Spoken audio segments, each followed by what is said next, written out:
Salut les amis, j'espère que vous allez bien.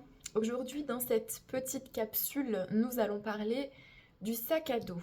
Du sac à dos que je porte sur mon dos et qui est extrêmement lourd. Tellement lourd qu'à un moment donné, je n'arrive plus à avancer.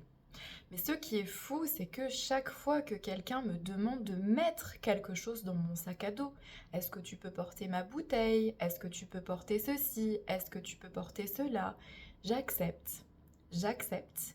Et mon sac à dos est de plus en plus lourd parce que je porte tout un tas de choses qui ne m'appartiennent pas. Et en plus des choses que les autres m'ont données sur le chemin, parce qu'ils n'arrivaient pas à porter, parce qu'ils étaient trop fatigués, parce qu'ils avaient besoin de mon aide, eh bien il y a d'autres choses, d'autres objets beaucoup plus anciens qui sont cachés tout au fond de mon sac à dos, tout au fond de mes poches, et je ne sais même pas qu'ils sont là parce que je n'ai jamais regardé vraiment dans mon sac à dos pour savoir ce qu'il y avait dedans.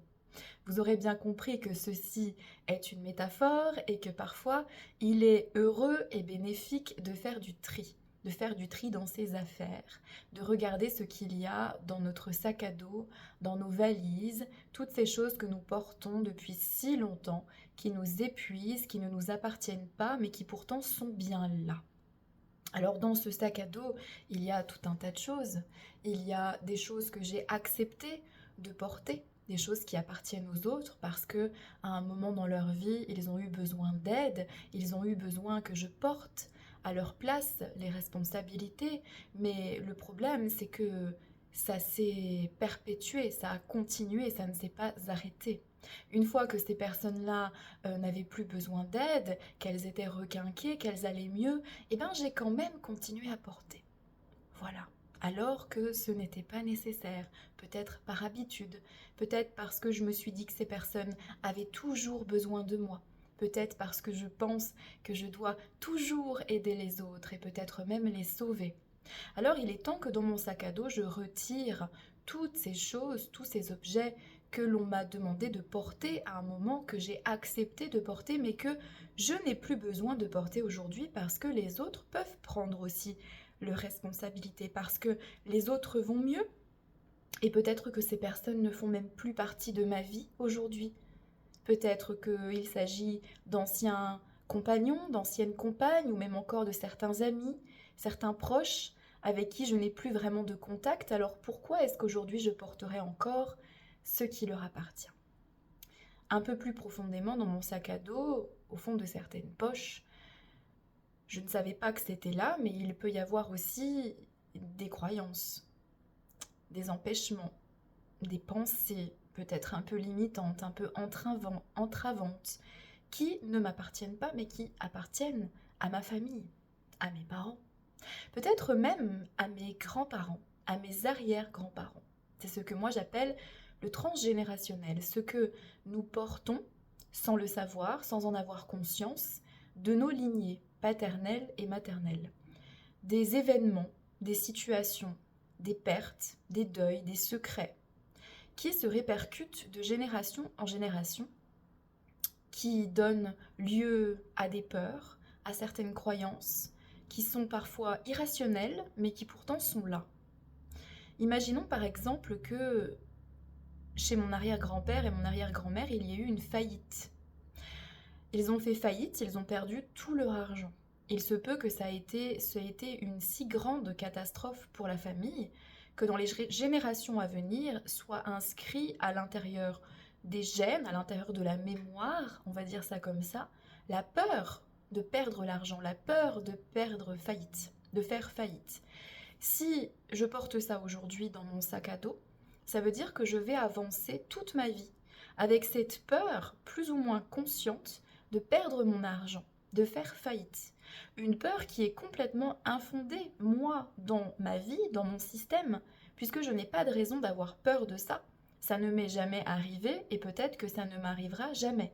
Mais comme mes arrière-grands-parents, mes grands-parents et mes parents avant eux ont porté cette peur, je la porte aussi, malgré moi. Et cela peut, par exemple, m'entraver, m'empêcher de prendre certaines décisions, de réaliser certaines actions parce que ça coince, parce que ça bloque. Alors, je dois regarder ce qu'il y a dans mon sac à dos, parce que peut-être que mes parents ne l'ont pas fait, peut-être que mes arrière-grands-parents et grands-parents ne l'ont pas fait non plus.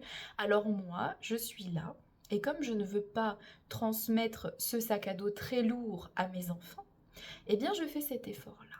Je regarde pour moi et pour les autres à venir, et du coup je retire certaines peurs qui viennent du transgénérationnel, certaines cristallisations, certains blocages qui m'empêchent d'avancer et qui empêcheront potentiellement également mes descendants ou mes enfants d'avancer.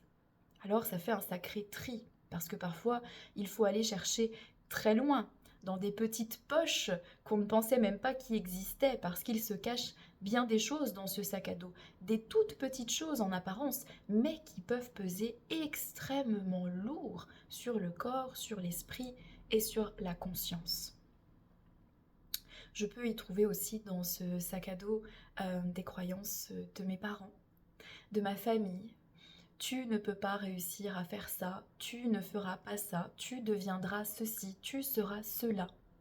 Tout un tas d'images, de projections, des choses qu'on a mis dans mon sac à dos sans que je le sache, parce que bien évidemment je ne m'en suis pas rendu compte. J'étais un enfant, un adolescent, je ne savais pas.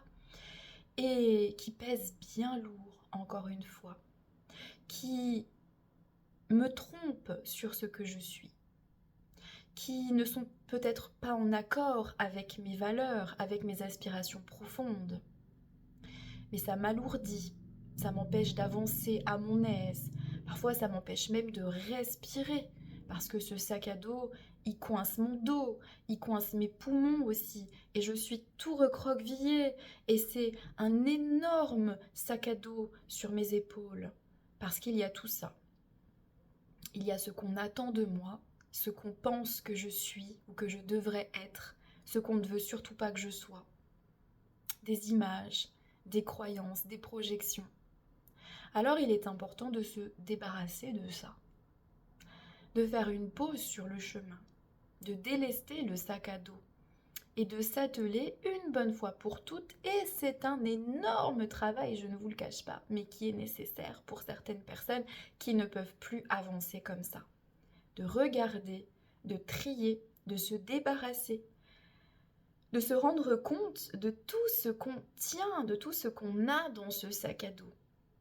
Puis c'est pas facile parce que ça fait tellement longtemps qu'on a ça sur notre dos. Ça fait tellement longtemps qu'on porte ça. Puis peut-être qu'on est fier aussi de se dire oh, regardez tout ce que je peux porter. Regardez comme je suis fort, regardez comme je suis courageux d'avoir porté toutes ces choses des autres, de ma famille. On peut se gargariser de ça. Mais on s'épuise, on se fatigue, on s'empêche de vivre, on est triste.